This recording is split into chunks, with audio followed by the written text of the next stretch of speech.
চট্টগ্রামের বদ্ধারহাটে নির্মাণাধীন ফ্লাইওভারের গাড়া ধসে ১৩ জনের প্রাণহানির ঘটনায় দায়ের করা মামলায় ঠিকাদারি প্রতিষ্ঠানের ৮ কর্মকর্তার ৭ বছরের জেল দিয়েছেন আদালত। একই সঙ্গে ৩ লাখ টাকা জরিমানা, অনাদায়ে আরও ৬ মাসের জেল খাটতে হবে। বুধবার ১০ জুলাই চট্টগ্রামের চতুর্থ অতিরিক্ত মহানগর দায়রা জজ আদালতের বিচারক শরীফুল ইসলাম ভূঁইয়া এই রায় ঘোষণা করেন। বিষয়টি নিশ্চিত করেছেন আদালতের ব্রাঞ্চ সহকারী ওমর ফুয়াদ।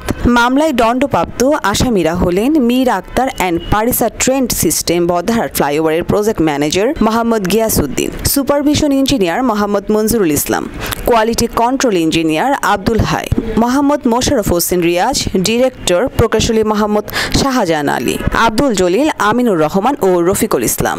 চট্টগ্রামের মহানগর দায়রা জজ আদালতের পিপি আইনজীবী মোহাম্মদ আব্দুর রশিদ বলেন, ২টি তদন্ত কমিটি ও ২২ জনের সাক্ষ্যে অভিযোগ প্রমাণিত হওয়ায় ৮ জন আসামিকে পৃথক ধারায় ৭ বছরের কারাদণ্ড দিয়েছেন আদালত। একটি ধারায় প্রত্যেককে ৫ বছরের কারাদণ্ড ও ৩ লাখ টাকা জরিমানা, অনাদায়ে ৬ মাসের কারাদণ্ড দেন। অপর একটি ধারায় প্রত্যেককে ২ বছরের কারাদণ্ড দিয়েছেন।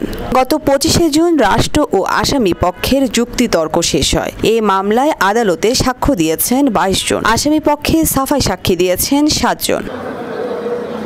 বর্ণিশা চৌধুরী, বাংলাধারা, চট্টগ্রাম।